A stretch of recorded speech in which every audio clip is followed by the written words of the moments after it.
Hello, dear students. In this lecture, we will discuss about the topic theories of theories for weak electrolytes. So, in the previous classes, we have discussed about the weak electrolyte and the strong electrolytes. I mean the type of electrolytes. And in the types of electrolytes, we have discussed about the weak electrolyte and strong electrolytes. And what are the actually strong electrolytes? So the strong electrolytes are actually these electrolytes which dissociated or the ionize in the solvent whenever we dissolve, and their dissociation or ionization is actually the 100%. So if a electrolyte or if a substance ionized in solution 100%, then it will be called as strong electrolyte. Okay, and if their dissociation, I mean the dissociation of this substance or ionization of the substance is no is very less. I mean the small fraction of the substance ionized in the solution. Then we will call this as weak electrolyte. Okay, weak electrolyte, right? So and all the strong acid and strong bases are actually the strong electrolyte, while the all weak acids and weak bases are the examples of weak electrolyte. Okay, because weak acid or weak base, give H plus ion or accept H plus ion in very less quantity. Like weak acid give H plus ion in very less quantity because it's very small fraction dissociate.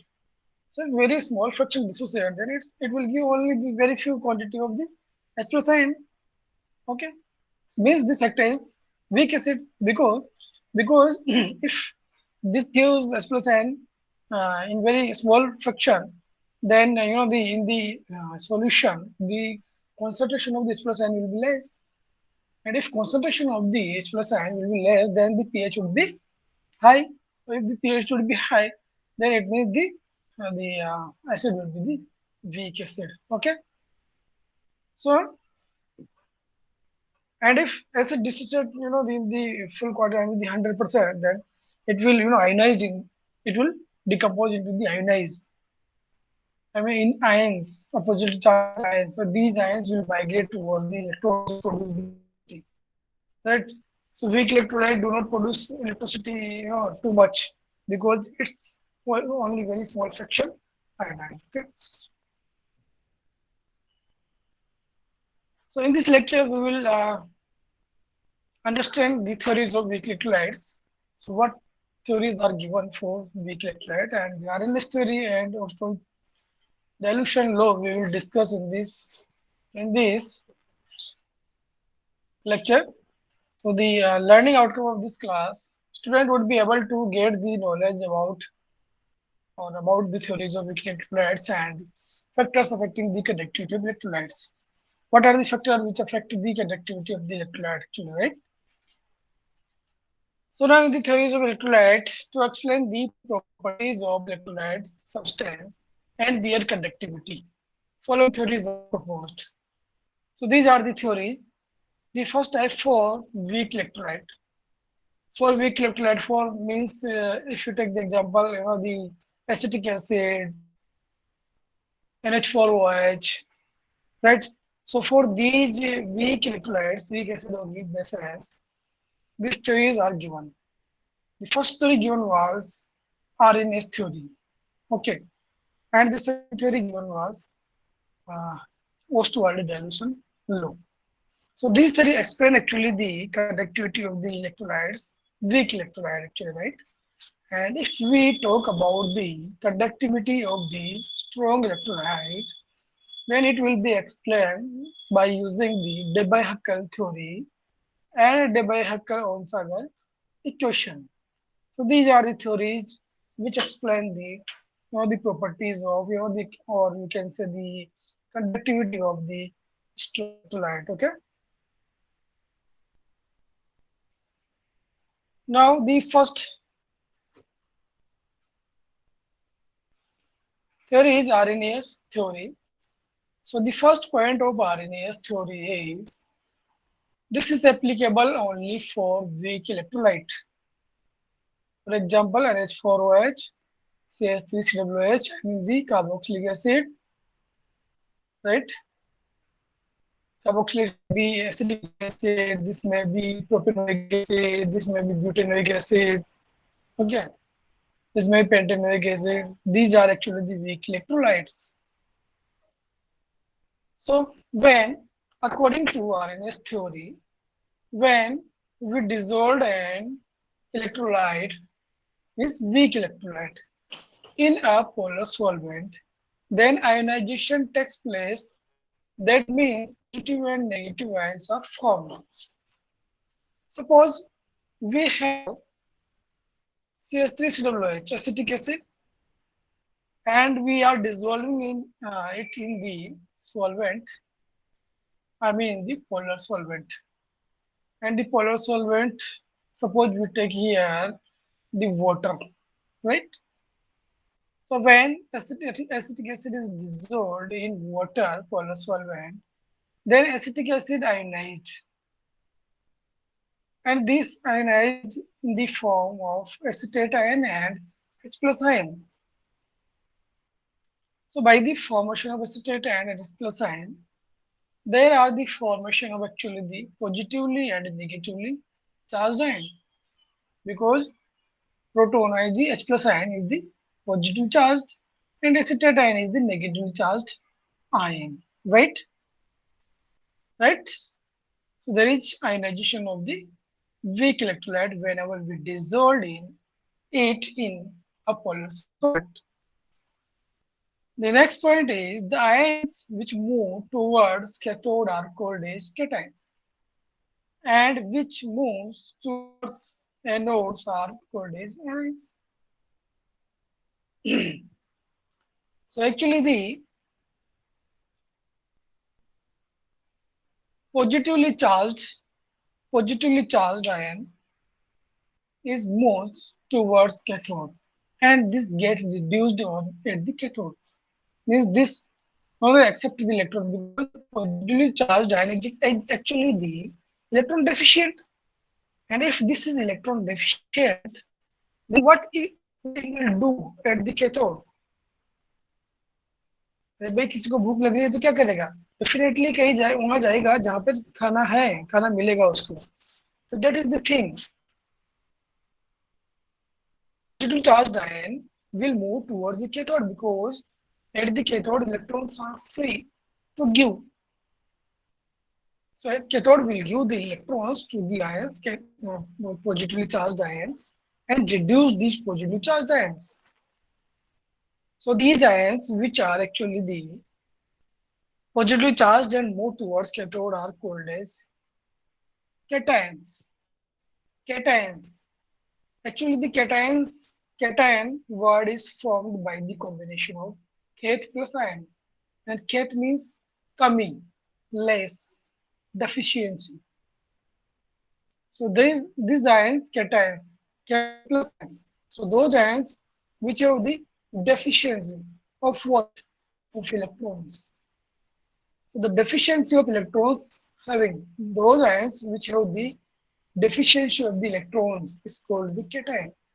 That's why we return positive charge on the cation. Okay, as superscript. And the ions which move towards the anodes are called as anions. So ana means adhikta, richness. Ions, those ions which have the electrons, in axis, are called as anions, right? And anions move towards anode because at the anode there is oxidation of the anions, because they have the excess electrons, and at the anode there is no electrons. So they will move towards anode and they will give the electrons to the anode, right? Now the next point, the ions in solution remains in equilibrium with the unassociated molecules. So we can say that this is the compound formed by the A, B components, right? And when we dissolve this compound in the solvent, then it is dissociated into the A plus and B minus ion. I mean the positively charged, that is cation, and negatively charged anion, right? But these cation and anions are actually there is also the attraction between the cation and anion. So due to this attraction, they combine and they further by the backward reaction converted into the AB. So there is actually the equilibrium condition. These ions remain in equilibrium with the AB. AB means the undissociated molecules of the compound which is dissolved in the solvent. Right? Now the next point, in solution, total positive and negative charge are equal. That means solution is electrically neutral. There is no total charge on the in the solution because suppose this is the compound AB, right? When we dissolve 1 mole of this compound, not the 1 mole, 2 mole of this compound into the solvent, right? And of the 2 mole, 1 mole of this compound dissociated into the ions A plus and B minus, right? So if 1 mole of this compound dissociated, then 1 mole of A plus ion and 1 mole of B plus ion will form. Okay, it means 1 mole of positive charge and 1 mole of negative charge will form.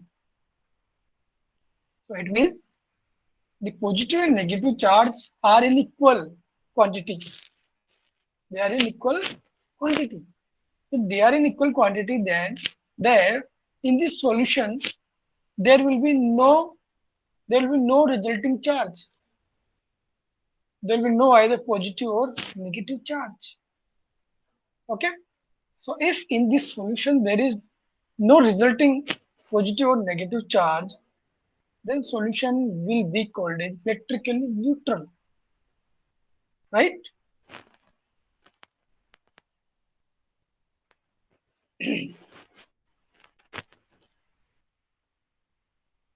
The next is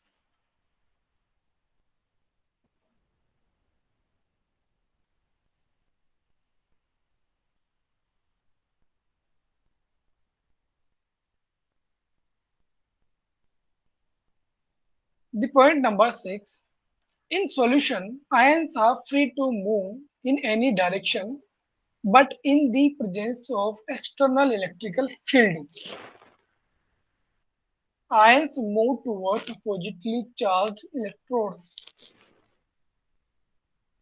Actually, if we dissolve a compound in the or an electrolyte into the solvent, okay, then this compound will be dissociated into the ions, oppositely charged ions, cation or anions, right? We have seen in the previous slide.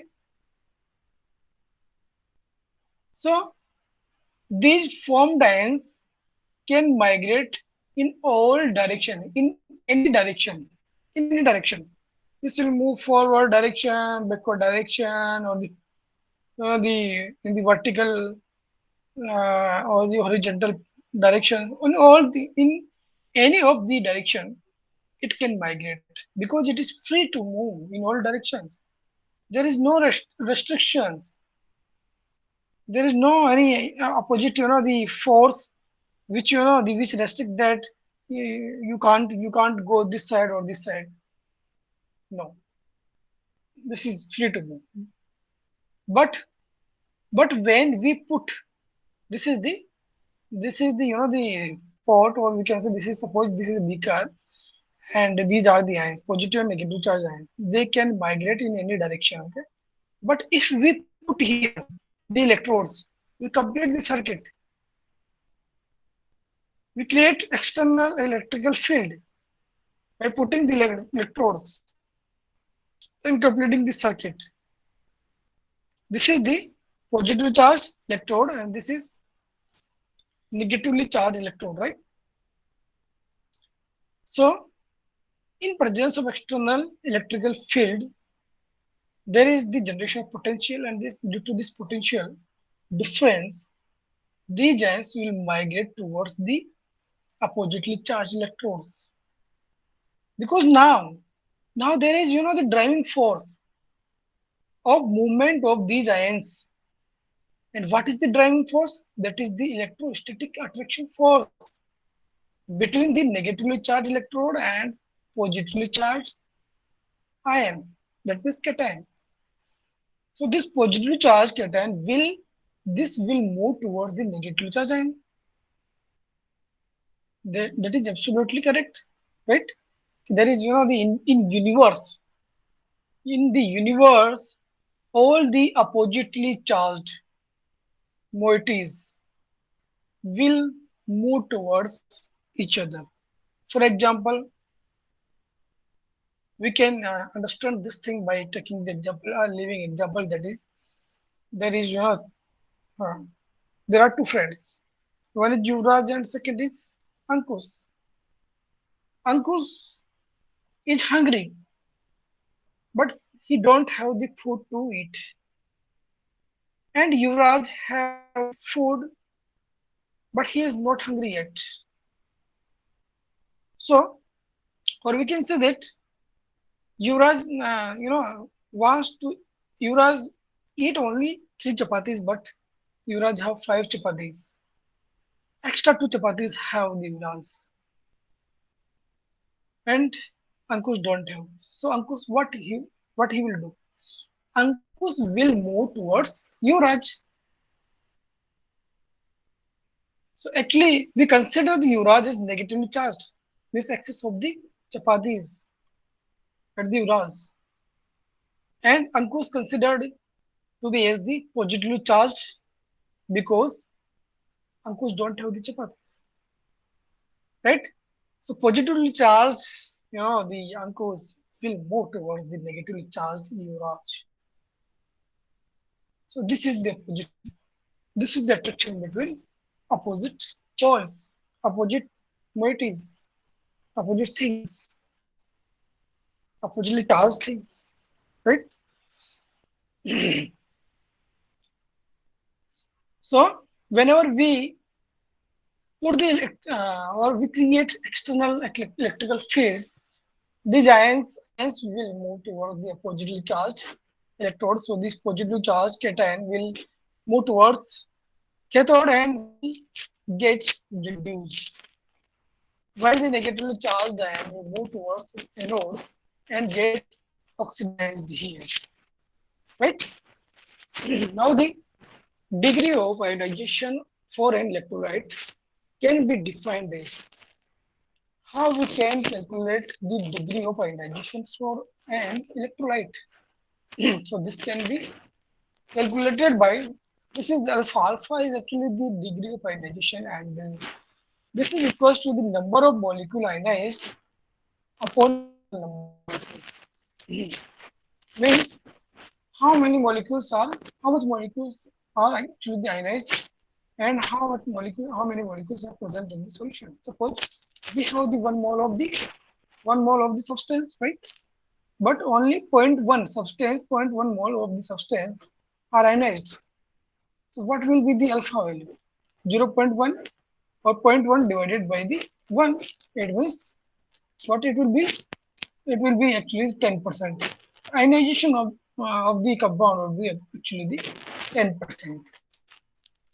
Okay, this formula can actually be multiplied by the 100. So we can calculate this term in the percentage. Okay, 10% will be actually the ionization or the degree of ionization. Right? The rest point, as we increase dilution or the volume increases, degree of ionization increases. Hence, conductivity of solution also increases. So as we dilute the solution, degree of ionization will increase, and conductivity of the solution will also increase,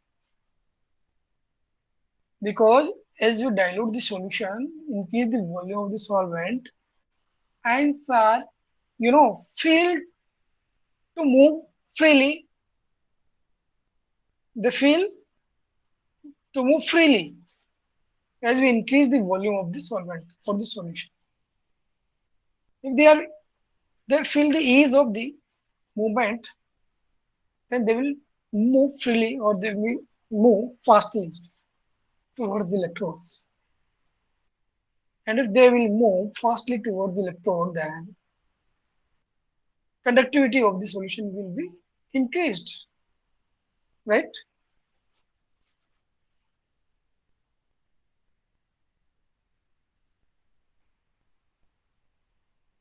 Now the factor affecting the degree of ionization.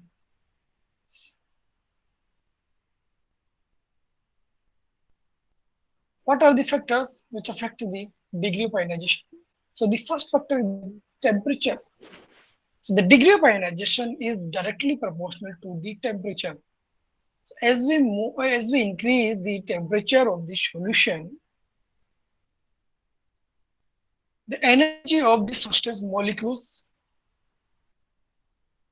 get increased, and high energetic molecules will migrate, or they ionized into the ions, and they will migrate towards the electrodes fastly. So the conductivity of the solution will also be increased. So by increasing the temperature, degree of ionization is increased. Okay, and actually on increasing the temperature, the bond between the the components present in the ion in the compound will be breaking down. This will be broken. Okay, by getting the energy, because a sufficient amount of the energy is required to break the bonds, and until unless a bond is not broken, then ionization will be not, the ions will not be formed, or we can say degree of ionization will be less. Okay. So the second point is nature of solvents. So increased polarity increases the degree of ionization. If we increase the polarity of the solvent, then it will increase the degree of ionization, because polar solvent will polarize the substance molecule and will enhance the ionization, because first a molecule get polarized and then ionized. Okay, so their ionization will be the reinforced by the polarity of the solvent, because the dipole of the solvent will interact with the opposite dipole of the substance molecule. Suppose substance molecule is AB, and A is positively charged and B is negatively charged, and polar solvent is water. So in the water, H plus is the hydrogen is the positively charged, partial positively charged, and oxygen is partial negative charge. So the partial positive charge hydrogen will interact with the negatively charged B of the AB molecule, and negatively charged oxygen of the water will interact with the positively charged A, A component of the molecule. So as well as the attraction force between the opposite poles of the compound and solvent molecule will increase, the bond between the A and B component of the molecule will be decrease. And it will decrease, then slowly it will be broken down. If it will break down, there is breakdown of the bond, then the bond will ionize. Distributed the form lines, right? So while the decrease in polarity decreases the degree of ionization. If you decrease the polarity of the solvent, then there will be, the decreased interaction with the compound molecule. If there is decreased interaction of the solvent molecule with the compound molecule, then ionization will be reduced, right? Because according to ABC concept, whenever A, suppose A and B have the friendship, and another friend, another person also came in the contact of AB, then A have the friendship completely with the B.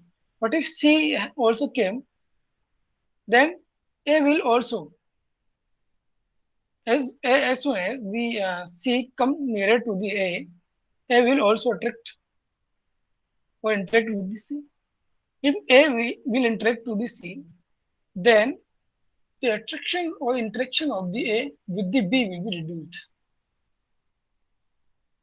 And finally, A will interacted 100% with the C and will not interact with the B. So means interaction between the A and B will be destroyed. Means A and B will get ionized. They are separated, right? But for this thing, the driving force means polarity would be should be this must be there. The next factor is nature of electrolyte. So for a strong electrolyte, degree of ionization will be greater, while for weak electrolyte it is poor. So if the strong electrolyte is there, this ionization will be more. But for a weak electrolyte, ionization will be poorer, very weak, very low, less ionization will be there. Okay. Now the second theory is post-Wald dilution law. Actually, this theory is given for the explaining to explain the effect of dilution given by the Arrhenius theory. So this effect of dilution given by Arrhenius theory was completely or the explained by the Ostwald dilution law. So we can say that this is subsidiary theories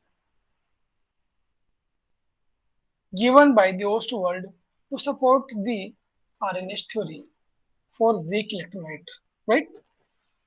So now the Ostwald dilution law, according to this theory, this is based on Arrhenius theory. Okay. According to Arrhenius theory, we know that when we dissolve weak electrolyte in polar solvent, then a small fraction is dissociated. What he is saying, it is saying when weak electrolyte is dissolved in polar solvent, then small fraction only is dissociated, and this can be they explain described on the by the derivation. So to understand this thing, this concept, we are taking here one example, that is the compound AB, and this is dissociated into the A plus ion and B minus ion. So at t is equal to 0 time, I mean whenever it is dissociated, not dissociated, even less quantity also, it is no dissociation is there at t time. Okay, not a single molecule is dissociated. Okay, so means its dissociation is started only here at t is equal to 0 time. So at t is equal to 0 time, the concentration of AB is 1. Suppose the concentration of AB is 1. Just 1 minute. थोड़ा सा इसको हम इधर कर दें. Also, will be looking better now.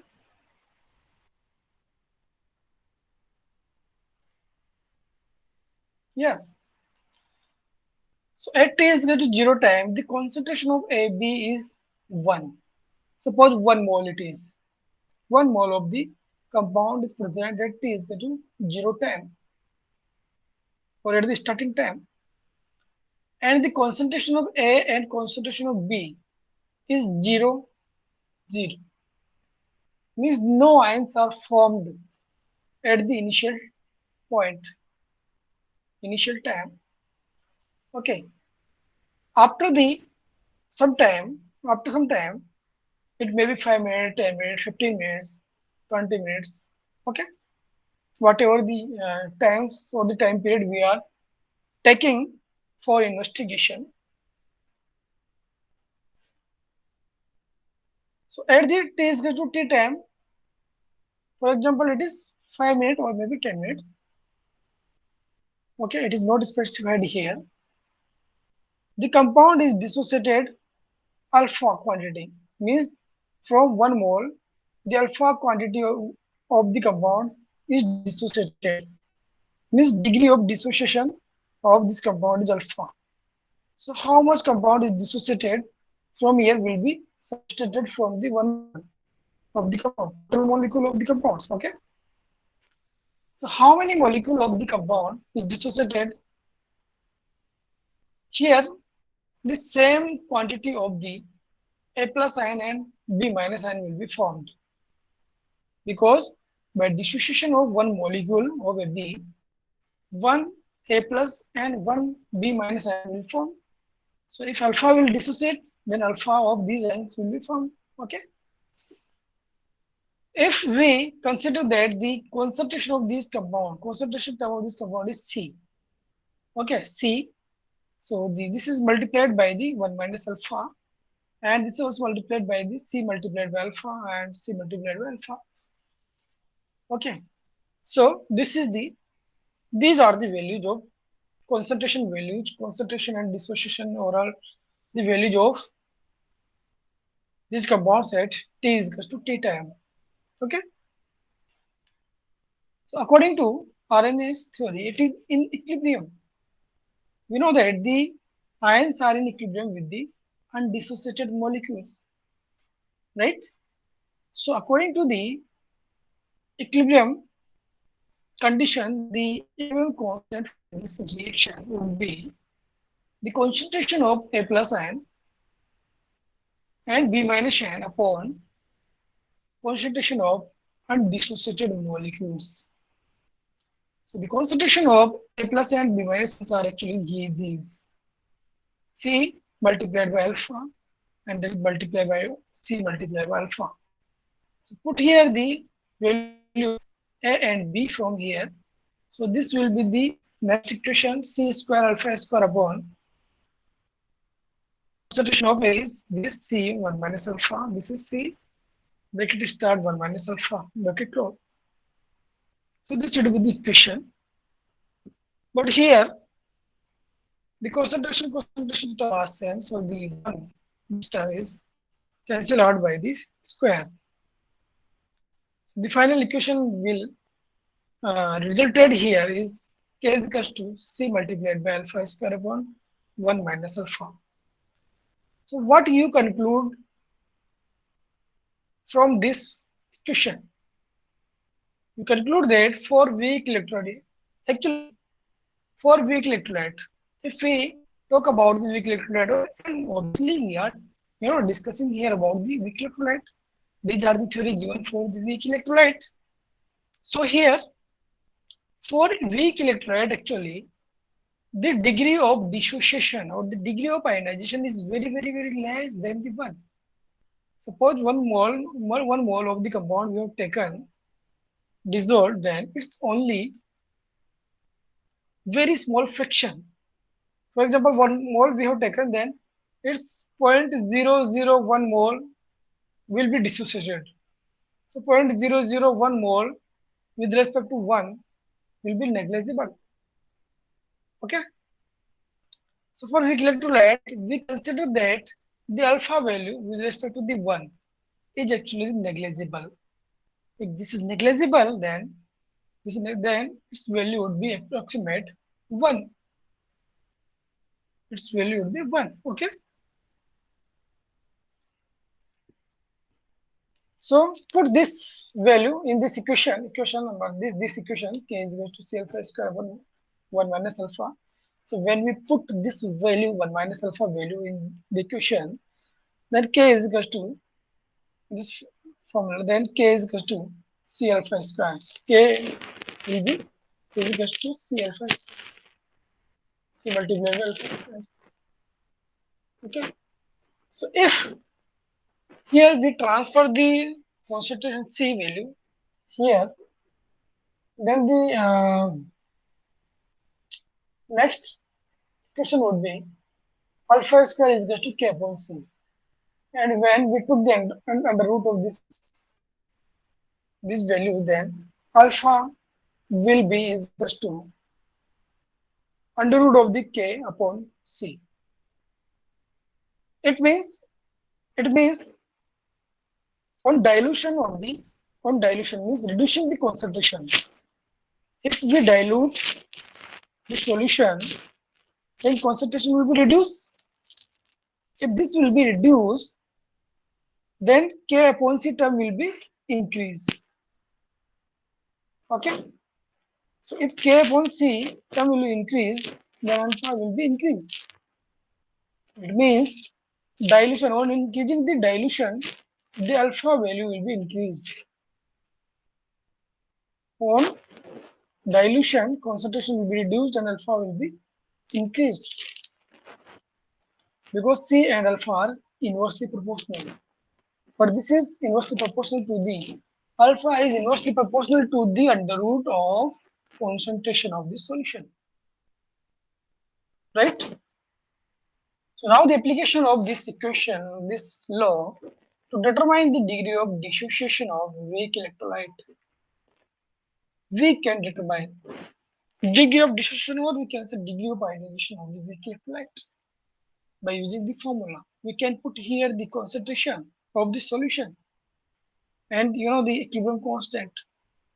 Then we can easily find out the value of alpha, degree of ionization, right? So I hope you got about the concept of the Ostwald dilution law and Arrhenius theory, right? Now the next session is question answer session. This is multi-choice questioning series here, questionnaire. So the first question is, according to Ostwald dilution law, degree of dissociation of weak electrolyte alpha is. So according to Ostwald dilution law, degree of dissociation of weak electrolyte is directly proportional to its concentration. Is this correct? No. Inversely proportional to square root of its concentration. Yeah, this is the correct option. There is no effect of concentration. This is also not correct. Inversely proportional to square root of its temperature now. So, according to Ostwald dilution law, the degree of dissociation of electrolyte is inversely proportional to square root of its concentration. Now the question number again. Which theory and law is given for weak electrolyte? Debye-Huckel-Sponchager equation, Debye-Huckel theory, Ostwald dilution law, and none of these. So I think you get about the theories which is given for weak electrolyte. So it is very simple. Ostwald dilution law is given for weak electrolyte. And this Ostwald dilution law is explained. This explain actually the effect of dilution of the weak electrolyte. Now the next question is, which theory or law is based on Arrhenius theory? So which is based on Arrhenius theory? Werner's theory, strong electrolyte, Ostwald dilution law, and none of these. So actually, the Arrhenius theory is based on, the Ostwald dilution law is based on the Arrhenius theory. Okay. Question number 4. Which is not the example of strong acid?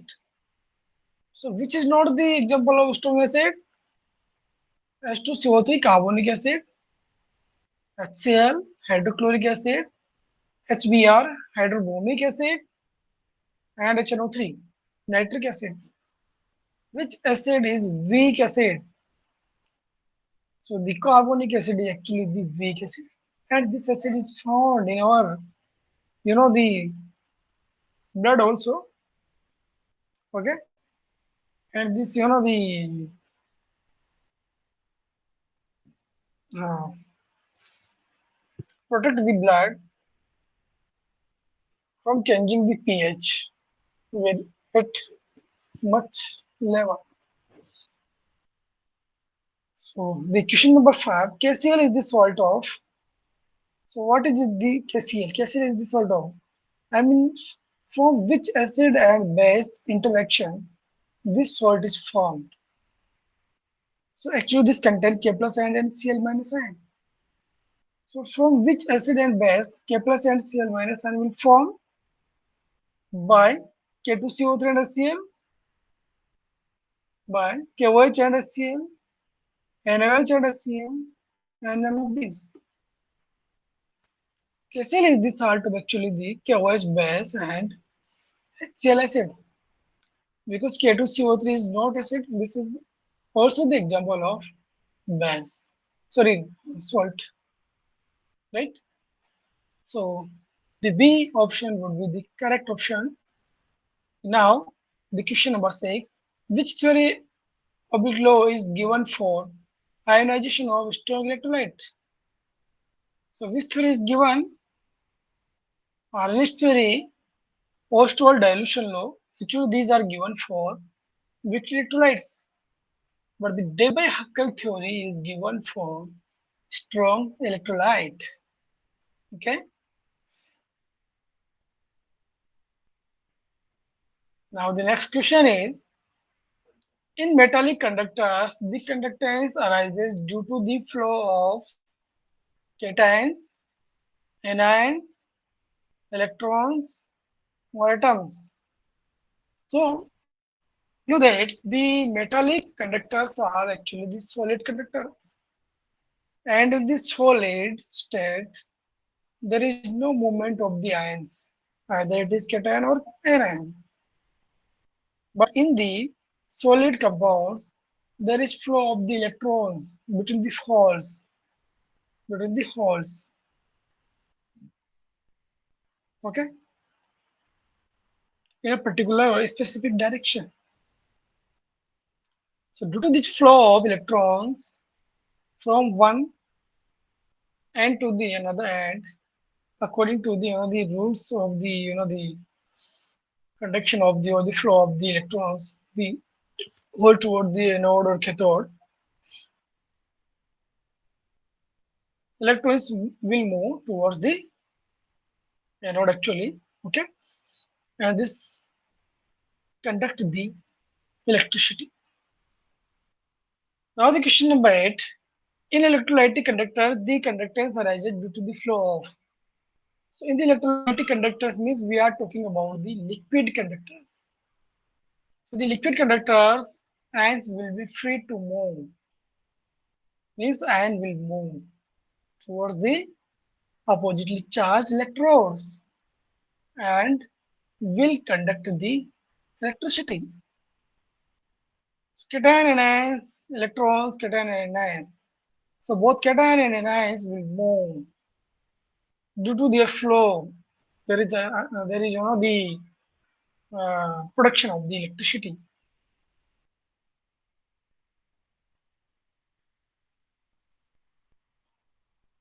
Now the next question, the branch of physical chemistry which deals with the study of interversion of electrical energy and chemical energy is called as thermodynamics, chemical kinetics, electrochemistry, and solid state chemistry.